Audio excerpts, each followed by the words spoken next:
siracha dagaga rororo bube sochua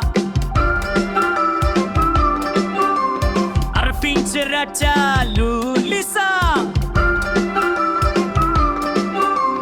dande tida chebalale fata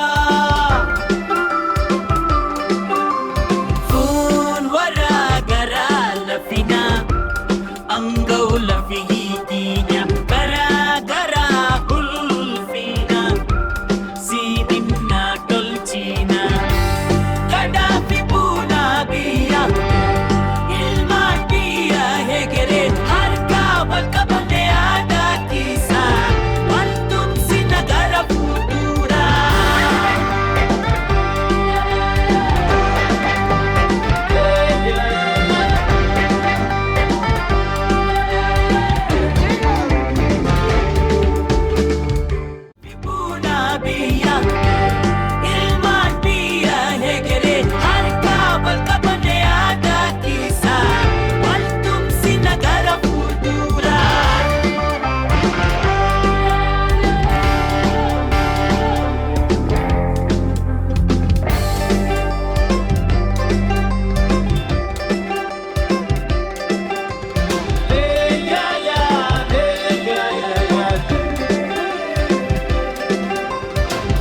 Siracha dagaga rororo bube sochua arfin siracha lulisa dande tida chebalale fata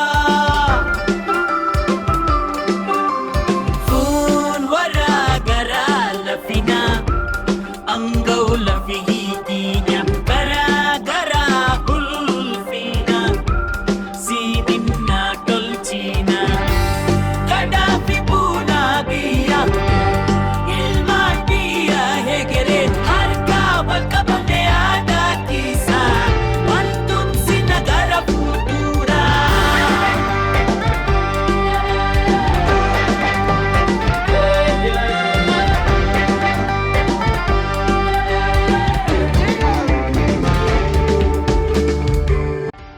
Artistii jaalatamaa fi beekamaa kan ta'e artist Gutu Abarraa sirba haaraadhaan dhufee jira. Ashamaan akkam jirtu dhaggeeffattootaa fi daawwattoonni chaanaalii keenya baggara chaanaalii keenyaatti nagaan deebitan siniin jecha har'a immoo odeeffannoo gaarii baay'ee bareedaa fi akkasumas illee hedduu kan nama gammachiisu isinii qabannee dhufnee jirra jechuudha. Egaan daawwattoota keenya asuma akkuma duratti dhageessan artistiin keenya jaalatamaa fi beekamaa kan ta'e artist Gutu Abarraa sirba haaraa hedduu kan nama toluu fi akkasumas illee aadaa uummata Oromoo kan calaqqisiisu hedduu qabatee dhufee jira jechuudha. Egaan hundumti keessanuu artistii keenya kana bukkee dhaabadha. Viidiyoo kana immoo sooshaal miidiyaa qabdan Facebook, Telegram akkasumas illee TikTok irratti gullee kokkotuudhaan gadhiisaa siniin jenna. Artistiin kun akka inni view guddaa argatuuf illee kan fayyadu ta'uu danda'a jechuudha yoo isin share gootanii. Egaan daawwattoota keenya gara odeeffannoo irra qabannee dhufnee taaceenu.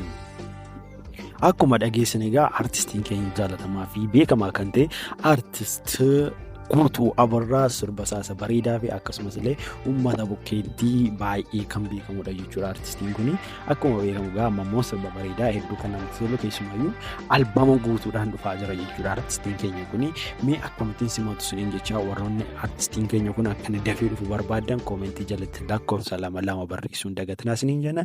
Egaan daawwattoota keenya kun viidiyoo keenya irraa ture waan amma xumuraatiin daawwattaniif galatoomaa siniin jecha akkasumas illee odeeffannoo haaraa waa'ee artistoota keenya gaafa inni dhufu qabadheenyi isinii dhufa waan ta'eef amma xumuraatti nu wajjin tura. Thank you.